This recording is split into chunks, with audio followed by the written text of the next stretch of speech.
Balas dendam, TNI kerahkan pasukan setan gempur KKB Papua. Saya telah memerintahkan kepada dan Ops Korem 181 Raja Pertama untuk melakukan pengejaran terhadap pelaku. Ya. Saya sampaikan kalau dia berani, kita harus hancurkan aja. Ya. Saya selaku Pangdam 8 Kasuari akan menjamin keamanan wilayah Provinsi Papua Barat. Ya. Karena sejak saya dapat Skype di sini, saya sudah bersumpah untuk menjaga. Kami dari Manajemen Markas Pusat Komnas DPNPP mengumumkan peringatan keras kepada TNI, Polri, pasukan setan kah, harimau kah, buaya yang datang tinggal di situ. Lawan dengan TPNPP.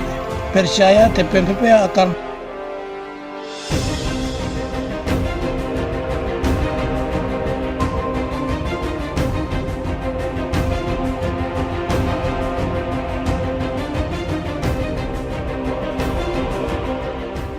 Balas dendam, TNI kerahkan pasukan setan gempur KKB Papua.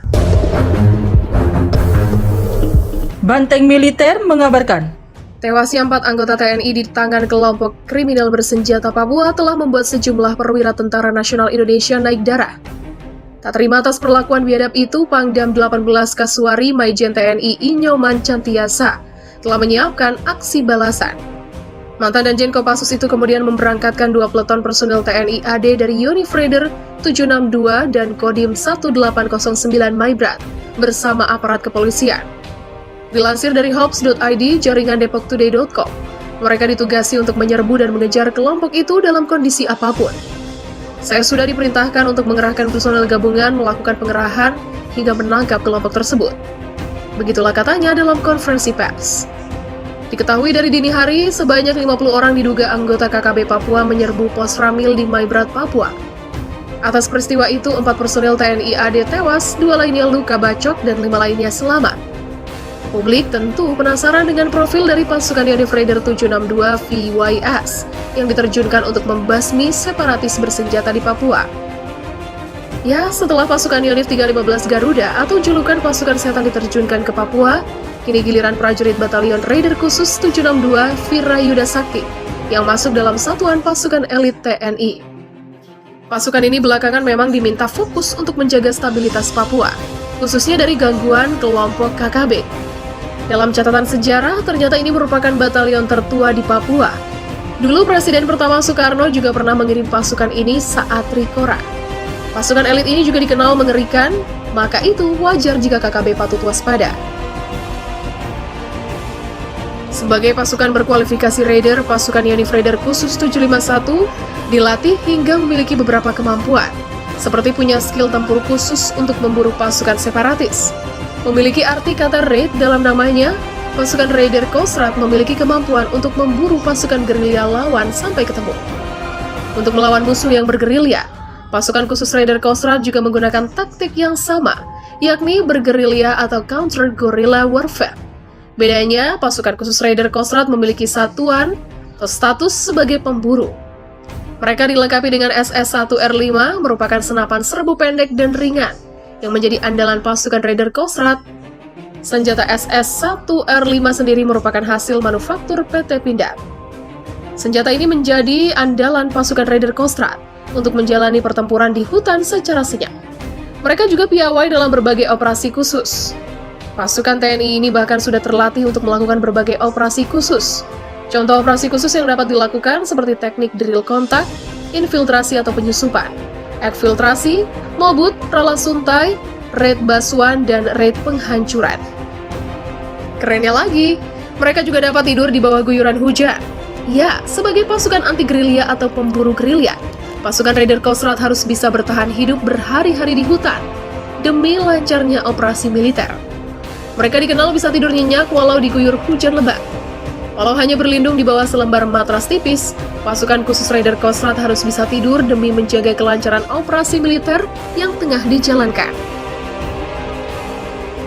tewasnya 4 anggota TNI di tangan kelompok kriminal bersenjata KKB Papua telah membuat sejumlah perwira Tentara Nasional Indonesia naik darah. Tak terima atas perlakuan biadab itu, Pangdam 18 Kasuari Maijen TNI Inyoman Cantiasa telah menyiapkan aksi balasan. Mantan Danjen Kopassus itu kemudian memberangkatkan 2 peleton personel TNI Angkatan Darat dari Yonif Raider 762 VYS dan Kodim 1809 Maibrat bersama aparat kepolisian. Dilansir dari Hops.id, jaringan depoktoday.com, mereka ditugasi untuk menyerbu dan mengejar kelompok tersebut dalam kondisi apapun.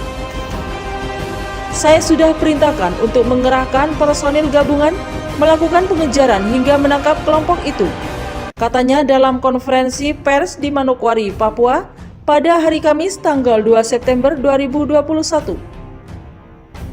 Diketahui pada dini hari tadi sebanyak 50 orang diduga anggota KKB Papua menyerbu pos Ramil di Maibrat, Papua Barat. Atas peristiwa itu, 4 personel TNI Angkatan Darat tewas, 2 lainnya luka bacok, dan 5 lainnya selamat. Publik tentu penasaran dengan profil dari pasukan Yonif Raider 762 VYS yang diterjunkan untuk membasmi separatis bersenjata di Papua.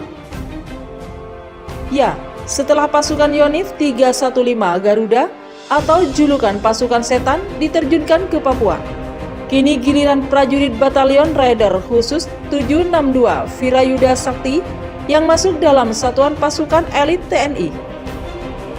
Pasukan ini belakangan memang diminta fokus untuk menjaga stabilitas Papua, khususnya dari gangguan kelompok kriminal bersenjata. Dalam catatan sejarah, ternyata ini merupakan batalion tertua di Papua. Dulu Presiden pertama Soekarno juga pernah mengirim pasukan ini saat Trikora. Pasukan elit ini juga dikenal mengerikan, maka itu wajar jika KKB patut waspada. Dalam catatan yang dihimpun redaksi, Yonif Raider khusus 762 VYS merupakan satu-satunya batalion infanteri Yonif di jajaran Kodam 18 Kaswari yang memiliki 2 Rampur Panser Anwa buatan PT Pindad. Sebagai pasukan berkualifikasi Raider, pasukan Yonif Raider khusus 751 VYS dilatih hingga memiliki beberapa kemampuan seperti punya skill tempur khusus untuk memburu pasukan separatis. Memiliki arti kata raid. Dalam namanya, pasukan Raider Kostrad memiliki kemampuan untuk memburu pasukan gerilya lawan sampai ketemu. Mereka dilengkapi senjata SS1 R5. Ini merupakan senapan serbu pendek dan ringan yang menjadi andalan pasukan Raider Kostrad. Senjata SS1 R5 sendiri merupakan hasil manufaktur PT Pindad. Senjata ini menjadi andalan pasukan Raider Kostrad untuk menjalani pertempuran di hutan secara senyap. Mereka juga piawai dalam berbagai operasi khusus,